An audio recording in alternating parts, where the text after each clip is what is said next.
حضرت محمد صلی اللہ علیہ وسلم کا امتی ہونا یہ اتنی بڑی بات ہے، اتنی بڑی بات ہے، اتنی بڑی بات ہے کہ جس کا ہم دنیا میں تصور نہیں کر سکتے۔ حضرت محمد صلی اللہ علیہ وسلم کے امتی ہونے کی وجہ سے عام آدمی تو کہے گا کہ بھئی امتی ہونے سے مجھے کیا حاصل ہوا،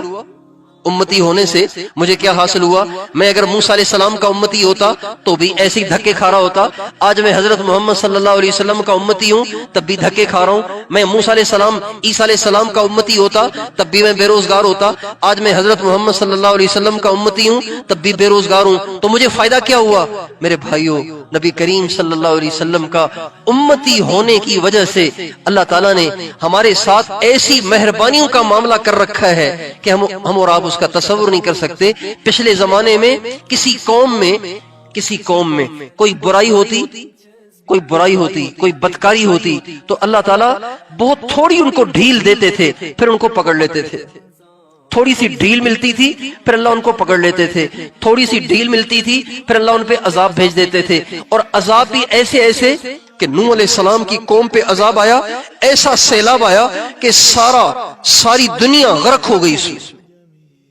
ساری دنیا اس میں غرق ہو گئی۔ پانی نکلا تندور سے پانی نکلتے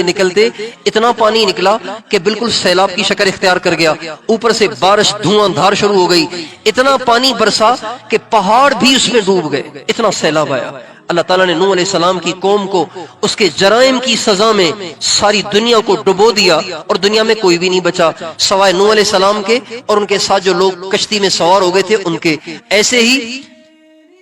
قوم ہود پہ اللہ نے عذاب بھیجا، ایسا عذاب بھیجا، ایسی زوردار ہوا بھیجی۔ وَأَمَّا عَادٌ فَأُهْلِكُوا بِرِيحٍ صَرْصَرٍ عَاتِيَةٍ، اللہ فرماتے آد کا ہم نے نام و نشان مٹایا ایک ایسی زوردار ہوا کے ساتھ جو تیز بھی تھی اور ٹھنڈی بھی تھی۔ ریحٍ ہوا، سرسرن ٹھنڈی ہوا، تیز، آتیہ ایسی تیز تھی کہ فرشتے کے قابو سے بھی باہر چلی گئی تھی۔ فرشتہ ہوا کو کنٹرول کرتا ہے، فرشتہ بادلوں کو کنٹرول کرتا ہے، فرشتہ ہوا کو کنٹرول کرتا ہے۔ اللہ کہتے ہیں وہ ہوا ایسی تھی کہ فرشتہ اس کو قابو کرنے سے بے بس ہو گیا، اللہ پاک نے اپنی قدرت سے اس ہوا کو چلایا، ایسی زوردار ہوا تھی۔ سخرها علیہم 7 لیال و8 ایام حسوما فطر القوم فیہا سرعا، اللہ تعالیٰ نے 7 راتیں 8 دن مسلسل اس ہوا کو اتنا تیز چلایا کہ قوم عاد جو 100 فٹ کے لوگ تھے، 150 فٹ کے لوگ تھے، ہوا نے ان کو اٹھایا اور ان کو فضا میں لے گئی اور ان کو آپس میں ٹکرایا، ان کے دھڑ الگ کر دیے، ان کے سر الگ کر دیے، ان کے بازو الگ کر دیے، ان کی ٹانگیں الگ کر دیں، ٹکڑے کر کے اللہ پاک نے 7 راتیں 8 راتوں کے بعد 8 دن کے بعد ان کو زمین پہ پھینکا۔ پھر اللہ فرماتے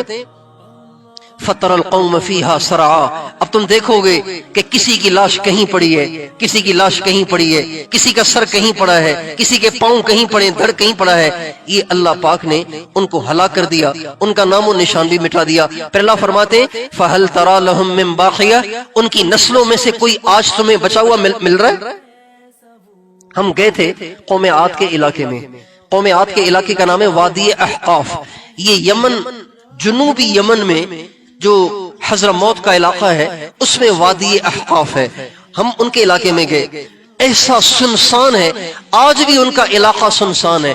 آج بھی ان کا علاقہ ویران سنسان، جیسے ہمارے سندھ کا تھرپارکر ہے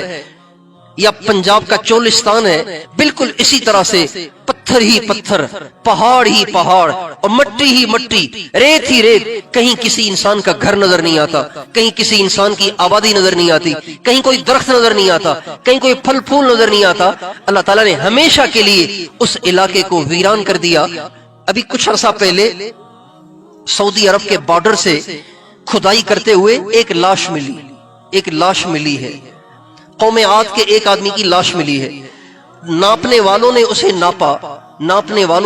ناپا تو اس کی جو کھوپڑی ہے،